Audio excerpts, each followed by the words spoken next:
भगवान कृष्ण को भगवान विष्णु के 8वें अवतार के रूप में और अपने आप में सर्वोच्च भगवान के रूप में पूजा जाता है। वह करुणा, कोमलता, प्रेम के देवता है और भारतीय देवताओं में सबसे लोकप्रिय और व्यापक रूप से पूजनीय हैं। उन्होंने हमें जीवन में प्रेम, खुशी, धर्म, मोक्ष, भक्ति, योग, ध्यान, सत्य के बारे में सब कुछ सिखाया है।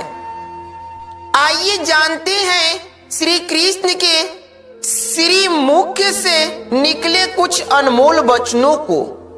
श्री कृष्ण कहते हैं, स्वयं को ऐसा बनाओ कि जहां तुम हो वहां तुम्हें सब प्यार करे, जहां से तुम चले आओ वहां तुम्हें सब याद करे, जहां तुम पहुंचने वाले हो वहां सब तुम्हारा इंतजार करे। जो लोग आपकी बुराई करे तो परेशान न हो, क्योंकि वे लोग आपको महत्व देने का कोई और तरीका नहीं जानते। झुकना ही अच्छी बात है, नम्रता की पहचान है, मगर अपना आत्मसम्मान खोकर झुकना पड़े तो खुद को खोने जैसा है। जब समस्याओं पर ध्यान लगाओगे तो लक्ष्य दिखना बंद हो जाएगा।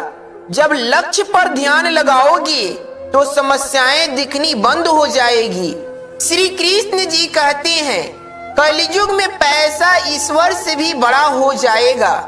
बड़ों और गुरुजनों के आगे बुद्धिहीन पैसे वाले का महत्व ज्यादा हो जाएगा। पैसा ही रिश्ता बनाएंगे, पैसा ही रिश्ते तोड़ेंगे।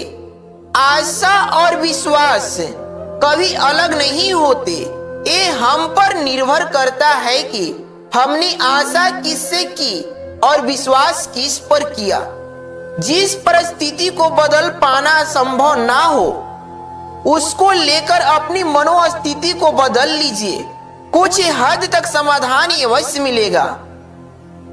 सौभाग्यशाली होते हैं वो लोग इन्हें समय और समझ एक साथ मिलती है, क्योंकि अक्सर समय पर समझ नहीं आती और जब समझ आती है तो समय हाथ से निकल जाता है। हर अवसर और हर परिस्थिति में जो भी अपना कर्तव्य दिखाई दे उसे ही अपना धर्म समझकर पूरा करना चाहिए। मत सोच कि तेरा सपना क्यों पूरा नहीं होता। हिम्मत वालों का इरादा कभी अधूरा नहीं होता। जिस इंसान के कर्म अच्छे होते हैं उसके जीवन में कभी अंधेरा नहीं होता। जीवन में जब भी हम खराब दौर से गुजरते हैं तब मन में यह विचार जरूर आता है कि परमात्मा मेरी परेशानी क्यों नहीं देखता है, मेरे दुख कम क्यों नहीं करता है। पर याद रखना, जब परीक्षा चल रही होती है तब शिक्षक मौन रहते हैं। अपनी पीड़ाओं का समाधान तुम्हें स्वयं ही ढूंढना होगा। आज के समय में किसी के दुखों को सुनने और समझने वाले व्यक्ति का मिलना अत्यंत दुर्लभ हो गया है। कोई आपको गलत समझे तो उस प्रतिक्रिया शब्दों से नहीं, अपने उत्तम कर्मों से दो, क्योंकि कर्म की ध्वनि शब्दों से कई गुना ज्यादा प्रखर होती है। कई बार संबंध संदेह से भी खत्म हो जाता है। आवश्यक नहीं किसी के लिए लगाया गया हमारा गलत अनुमान हर बार सही है। आपका व्यक्तित्व नेत्र है तो भरोसा अपने व्यक्तित्व पर करें। संसार में आप हर किसी के लिए सही नहीं हो सकते। परिस्थिति बदलना जब मुमकिन ना हो तो मन की स्थिति बदल लीजिए, सब कुछ अपने आप ठीक हो जाएगा। बदला लेने के लिए मत सोचे, आराम से बैठे और प्रतीक्षा करो। जिन लोगों ने आपके साथ बुरा किया है अंत में उनके साथ भी बुरा होगा। किसी से बदला लेने में समय व्यर्थ न करें, क्योंकि जो आपको चोट पहुंचाते हैं वो अपनी कर्म का स्वयं सामना करेंगे।